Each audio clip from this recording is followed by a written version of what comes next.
Aku pernah berpikir bahwa cinta itu hanya milik orang-orang yang beruntung yang tak perlu berjuang melawan arus masyarakat. Aku salah besar. Sampai hari itu tiba, ketika segalanya berubah dalam sekejap, membuat hatiku hancur berkeping-keping. Namaku Ardi, seorang pemuda biasa dari keluarga sederhana di pinggiran Jakarta. Aku bekerja sebagai akuntan di sebuah perusahaan kecil, hidup tenang dengan rahasia yang kusimpan rapat-rapat. Aku mencintai sesama pria. Semuanya bermula saat aku bertemu Rea. Dia adalah anak konglomerat, tampan dengan senyum yang bisa meluluhkan siapa saja, kulit sawo matang khas Indonesia, mata tajam yang penuh ambisi. Kami bertemu di sebuah kai di Kemang saat hujan deras mengguyur kota. Aku sedang menyendiri, membaca buku sambil menyeruput kopi tubruk, ketika dia masuk basah kuyup, memesan minuman yang sama. Tatapannya langsung tertuju padaku. "Boleh bergabung?" Hujannya tak kunjung reda, katanya dengan suara lembut yang membuat jantungku berdegup kencang. Obrolan kami mengalir begitu saja. Dia bercerita tentang bisnis keluarganya yang sedang ekspansi, tentang tekanan ayahnya untuk segera menikah dan melanjutkan garis keturunan. Aku hanya mendengar, tak banyak bicara tentang diriku. Tapi ada sesuatu di matanya yang membuatku merasa dilihat, benar-benar dilihat. Malam itu, kami bertukar nomor. Dan sejak saat itu, hubungan kami berkembang diam-diam.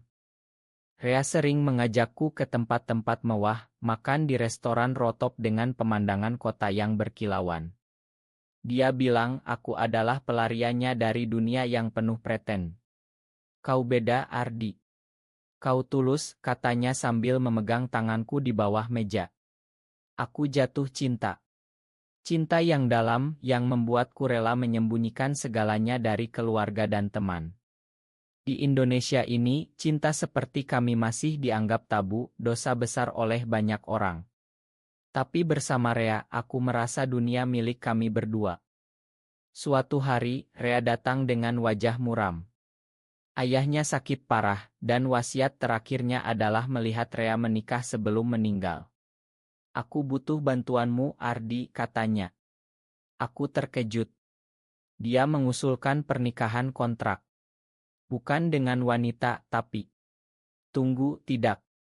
Rea bilang dia akan menikah dengan seorang wanita dari keluarga mitra bisnis, tapi dia butuh uang besar untuk menutupi hutang perusahaan yang sedang krisis. "Jika aku menikah sesuai keinginan ayah, aku akan dapat warisan besar.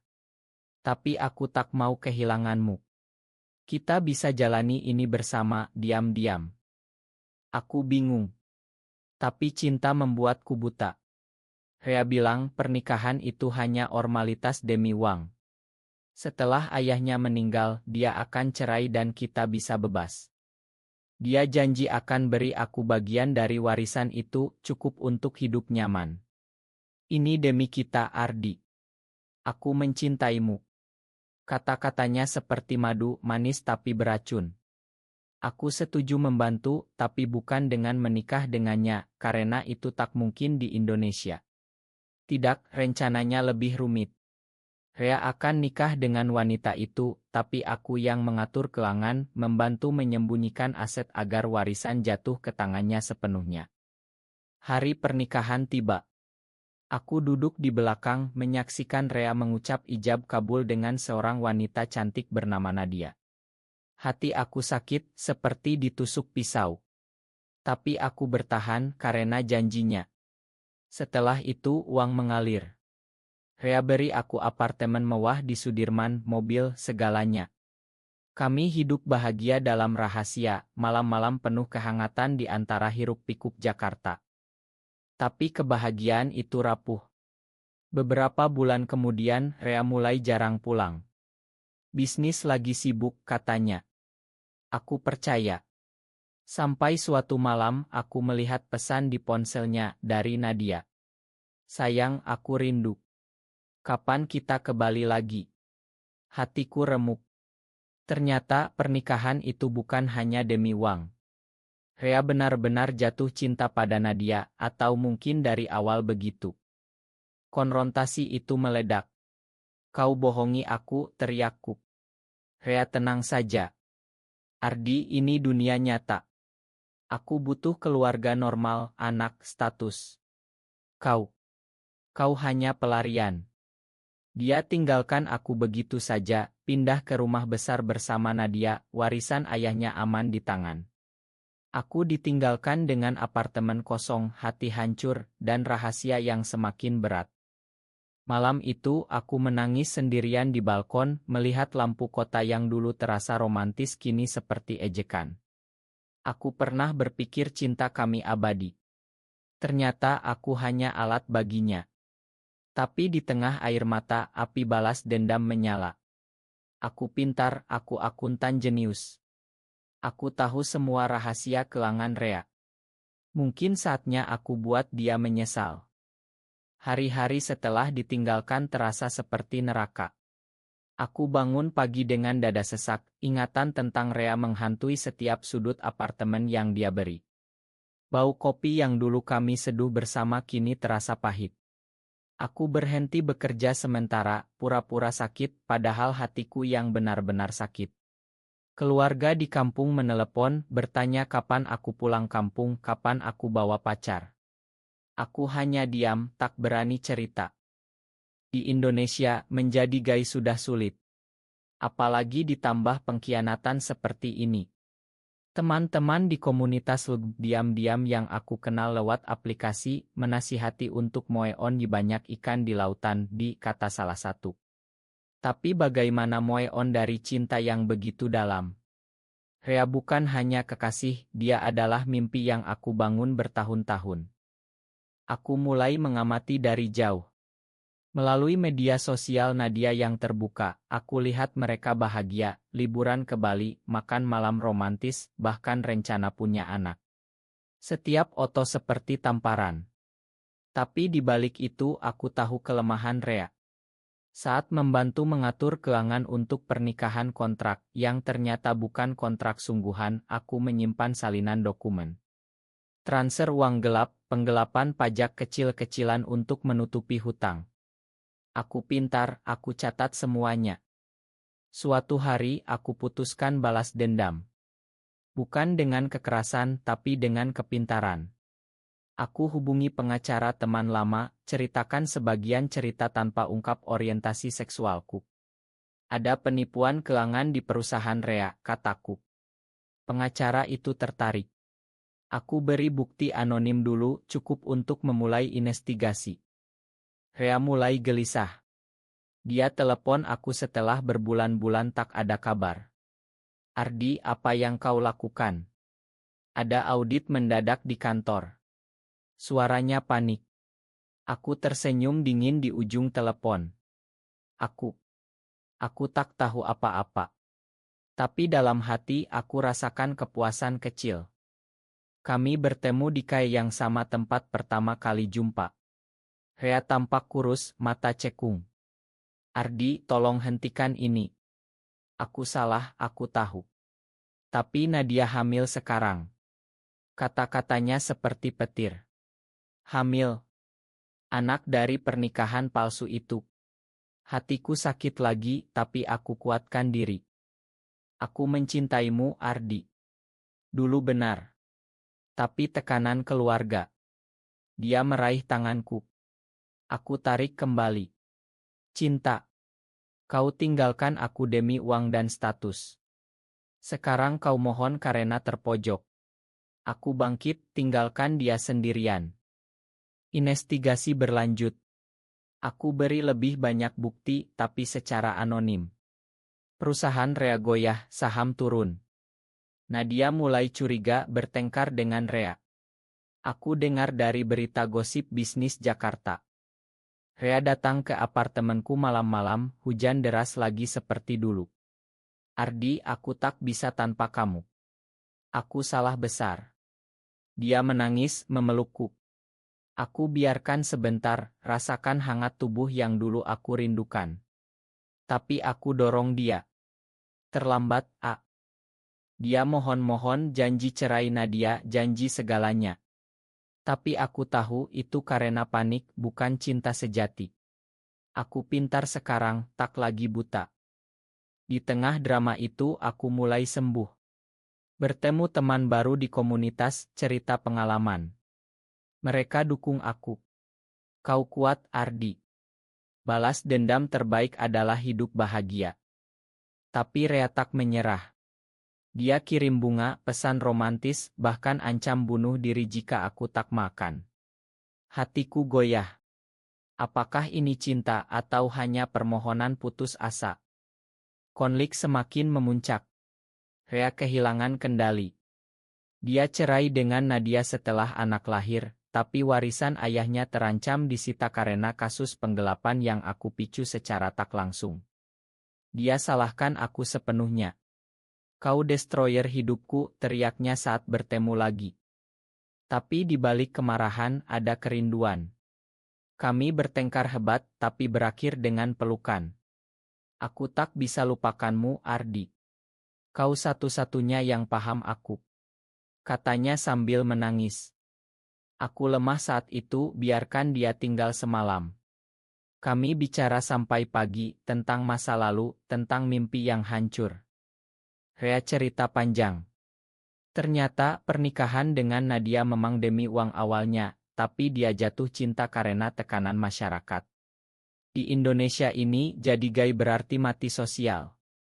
Keluarga bakal buang aku. Aku paham rasa takut itu. Aku sendiri belum berani coming out ke orang tua. Tapi pengkhianatan tak bisa dimakan begitu saja. Aku minta dia buktikan. Tinggalkan segalanya, A. Kita mulai baru, jauh dari Jakarta. Dia ragu. Uang, status, keluarga, semua menahannya. Sementara itu, investigasi mendalam.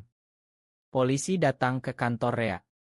Aku tak beri bukti lagi, tapi sudah terlambat, hentikan. Rea panik total, mohon aku bantu. Gunakan kepintaranmu, Ardi. Selamatkan aku. Aku setuju, tapi dengan syarat. Dia harus akui cintanya secara terbuka, setidaknya ke keluarga dekat. Dia tolak. Mustahil. Mereka bakal hancur. Konflik batin Rea semakin dalam. Dia minum berat, hilang kendali. Suatu malam, dia kecelakaan kecil karena mabuk. Aku datang ke rumah sakit, pegang tangannya. Aku masih cinta kamu, bodoh, bisikku. Dia tersenyum lemah. Nadia datang juga, bawa anak mereka. Drama meledak. Nadia tahu tentang kami dari pesan lama. Kau monster. Kau rusak rumah tanggaku, teriaknya. Rea diam saja. Aku tinggalkan mereka, muak dengan segalanya. Tapi Rea kejar aku. Jangan pergi lagi. Aku pilih kamu. Apakah itu benar?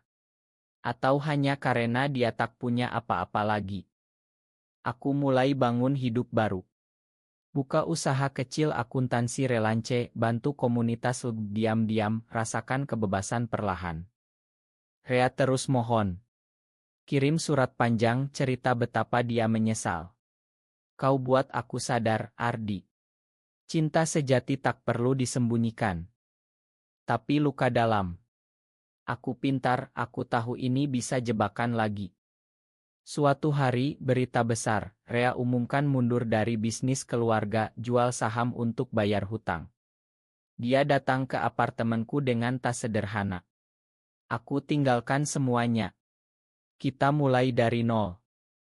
Hatiku bergetar. Apakah ini akhir bahagia atau awal tragedi baru? Keputusan Rea untuk tinggalkan segalanya membuatku terkejut. Dia benar-benar datang dengan mobil butut, bukan lagi sedan mewah. Aku jual semuanya, Ardi. Untuk kita. Matanya penuh harap. Kami mulai hidup sederhana di pinggiran Jakarta, sewa rumah kecil. Tak ada lagi kemewahan, tapi ada kebebasan. Kami jalan pagi di taman, pegang tangan diam-diam, tak peduli tatapan orang. Tapi masa lalu mengejar. Keluarga Rea marah besar, putus hubungan. Nadia ajukan tuntutan hak asuh anak, bilang Rea tak layak karena penyimpangan. Berita gosip menyebar di kalangan elit Jakarta. Rea depresi berat. Aku hancurkan hidup anakku gara-gara ini. Dia menangis malam-malam. Aku peluk dia jadi penopangnya. Kita hadapi bersama. Aku gunakan kepintaran untuk bantu. Hubungi pengacara, atur kunjungan anak secara diam-diam. Rea mulai sadar betapa aku rela berkorban. Hubungan kami semakin dalam. Tak ada lagi rahasia. Kami bicara tentang mimpi, pindah ke Bali, buka kai kecil, hidup tenang. Tapi konflik datang lagi. Ayah Rea yang sembuh dari sakit datang marah. Kau nodai nama keluarga, teriaknya. Rea bela aku. Ayah, ini cinta sejati aku. Pertengkaran hebat. Ayah Rea serangan jantung lagi, masuk res. Rea salahkan diri sendiri. Di rumah sakit, keluarga salahkan kami. Kau racun anakku, kata ibu Rea padaku. Aku mundur, beri ruang. Rea pilih tetap di sampingku. Aku tak mau kehilanganmu lagi. Kami semakin kuat. Rea mulai terima dirinya ikut komunitas online cerita pengalaman. Tapi tragedi kecil, anak Rea sakit butuh biaya besar. Rea tak punya uang lagi. Aku jual apartemen lama, bantu bayar. Rea menangis. Kau terlalu baik, Ardi. Aku tak pantas. Aku lakukan karena cinta, jawabku. Perlahan, keluarga Rea luluh. Melihat Rea bahagia, mereka mulai terima perlahan. Kami rencanakan hidup baru. Tapi Rea sering sakit, stres masa lalu membebani tubuhnya. Suatu malam, dia bilang, terima kasih buat aku sadar. Kau buat aku mohon cinta dengan tulus. Hatiku hangat. Mungkin ini jalan menuju damai. Hidup kami mulai stabil. Kami pindah ke Yogyakarta, kota yang lebih toleran. Buka usaha kecil konsultan keuangan, aku yang urus, Rea bantu marketing. Hari-hari penuh tawa, jalan di Malioboro malam-malam, makan gudeg bersama. Rea sering bilang, aku dulu bodoh, nikah demi uang. Sekarang aku tahu, kebahagiaan tak bisa dibeli. Kami ikut acara komunitas diam-diam, dukung satu sama lain. Aku cerita ke orang tua lewat surat, mereka terkejut tapi akhirnya terima. Yang penting kau bahagia, nak. Tapi bayang masa lalu masih ada. Nadia kawin lagi, anak mereka jarang ketemu Rea. Itu buat Rea sedih. Suatu hari, Rea sakit parah. Dokter bilang stres kronis, jantung lemah dari warisan ayahnya. Aku panik, rawat dia siang malam. Di ranjang rumah sakit, Rea pegang tanganku. Ardi, makan semua. Kau yang selamatkan aku. Aku menangis. Aku cinta kamu, A. Selamanya. Dia sembuh perlahan. Kami janji hidup sehat, nikmati setiap momen. Rea mulai tulis buku anonim tentang perjalanan kami, inspirasi orang lain di komunitas. Biar mereka tahu, cinta seperti kita juga bisa menang. Konflik terakhir, keluarga Rea datang minta maaf. Kami salah jude. Lihat Rea bahagia sekarang. Air mata haru. Kami makan malam bersama, pertama kali. Tapi Rea bilang, aku pernah tinggalkanmu demi uang. Sekarang aku mohon cinta kamu setiap hari. Aku tersenyum. Kau sudah punya selamanya. Kami bangun rumah kecil di pinggir sawah Jogja, tanam bunga, pelihara ikan. Hidup sederhana tapi penuh makna.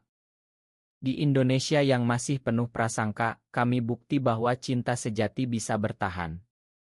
Tahun-tahun berlalu. Kami tua bersama di Jogja. Rambut Rea mulai uban tapi senyumnya masih sama, membuat hatiku berdegup.